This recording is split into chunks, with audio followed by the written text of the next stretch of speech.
Well, this is Micah Fairchild, Editor-in-Chief of HRLab.com. Today our conversation focuses on the role that mobile technologies play in the human resources and human capital management space. I'm joined by my colleague, Chuck Schaefer, the CEO of Vantive Media and professed mobile platform junkie. Hey, Chuck, everything going all right in your neck of the woods? Everything is going fine, Micah. How are you doing today? Not too bad at all. So, Chuck, you heard me introduce our theme on mobile HCM technologies, which is obviously a topic with a huge amount of interest and ground to cover that we'll only be able to partially discuss today. But initial thoughts, though. What do you see happening with mobile tech in the HR world? Well, first off, your statement that mobile has a significant amount of growing interest and adoption is certainly supported by the market research. If you review the figures from sources like ABI Research that forecasts over 250 million customers will be using mobile business applications in just a few short years, or that smartphones now outsell PCs, or Gartner's estimates that global revenue for mobile data will exceed $1 trillion by 2015, or just the fact that there are now 5.5 billion mobile subscribers worldwide, it really is mind-boggling to see the pace at which mobile technology is advancing. Yeah, sure. And, within the enterprise application space, you got reports coming out from folks like Kelton Research. They highlighted that nearly two-thirds of the 250 large companies that they surveyed would be pushing 5 or more business apps in the coming year. It's clearly on a tear right now. But, it's interesting you mentioned Gartner, especially considering that weren't they the ones who pegged mobile HCM simply as an emerging trend in their last hype cycle report? It sounds to me like the numbers we've just mentioned, that makes us way beyond the beginning stages of mobile technology adoption. It's been some time, but I recall the Gartner report that you're talking about. I think it's important to note, though, that there is a serious distinction between what is happening with the broader general mobile application market versus the uptake within the arena of human capital management, which I believe is what Gartner was more in tune with.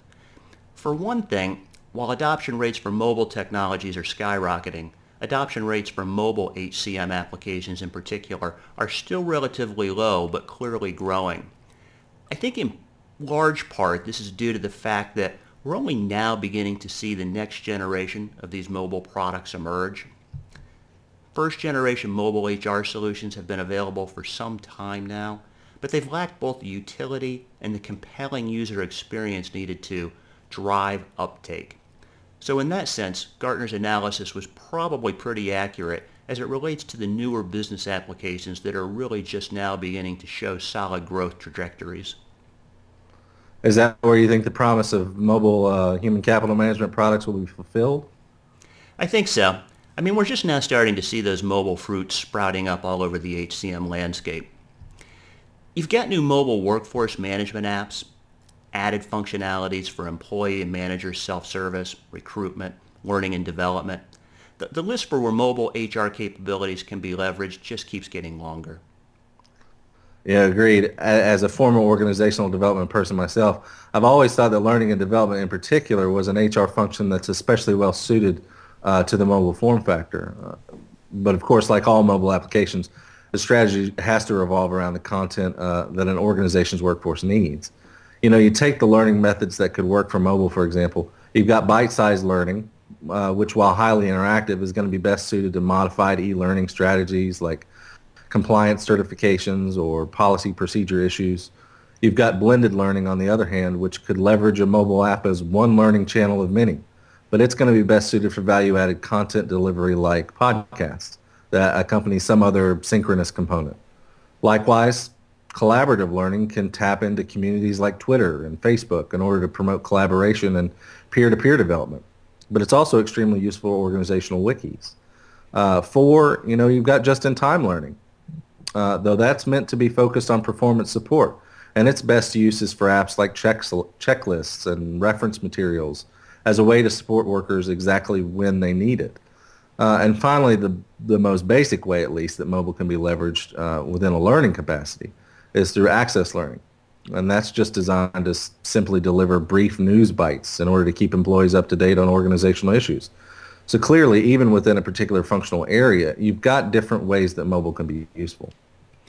Yeah, those are great examples of mobile learning methods. By their very nature, mobile devices are not tethered, can be used anytime, anywhere, and their use revolves around context and need. And learning and development is a great example of where these mobile capabilities can be fully leveraged now, and in many cases, off of first-generation HCM and HR products. That's true. What will really be interesting to witness, though, is how this next generation of workers impacts those mobile apps and their usage. By 2020, millennials are expected to account for over 50% of the workforce, and mobile technologies are practically a part of their DNA. And in much the same vein as social HR, this generation is leveraging mobile capabilities at an increasing rate, essentially leveraging these tools to get and stay connected with their personal networks as well as their work peers and their employers. Those are great points. I guess what I'd be interested to know about is, as a CEO yourself that has not only seen what the market is currently doing, but has also used many of these technologies in your own business, what do you think some of the key takeaways that our viewers should know about would be? Well, for one, an application being called mobile doesn't mean its actual utility is sound or its usage will be beneficial to your organization. It's important for prospective buyers to keep at least three things in mind. First, just because a mobile application is available doesn't mean your workforce is going to adopt and embrace it. Well, this advice is generally applicable to all HR technologies. It's especially true in the mobile world, and businesses would do well to understand that a well-defined mobile strategy that aligns with other HR and organizational strategies is needed before rushing out to get your hands on the latest app. Check around first.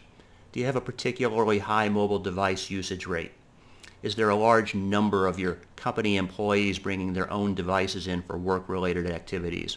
If so, then it may be time to put together a mobile strategy. Second, you want to deliver staff utility and an engaging user experience with a mobile HCM application above just about everything else.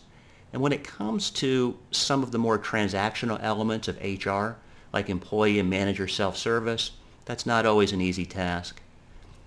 Keep in mind that what we talked about earlier, context and need, that's where mobile can deliver the best value in terms of productivity and engagement. And third, I would say that you want a natively built app, if at all possible, that was designed for the mobile form factor and can tap into the capabilities of the particular mobile operating system.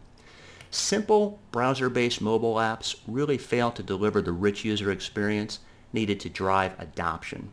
Granted, HTML5 is changing some of this, but having a native iOS or iPad or iPhone or Android app will pay dividends when it comes to getting your users to actually use the application. So true, and that's actually an excellent way for us to end our time today. Thanks for joining us in our HCM discussion. I hope you'll join our next HCM conversation, where we continue to discuss the intersections of HCM strategy, process, and technology.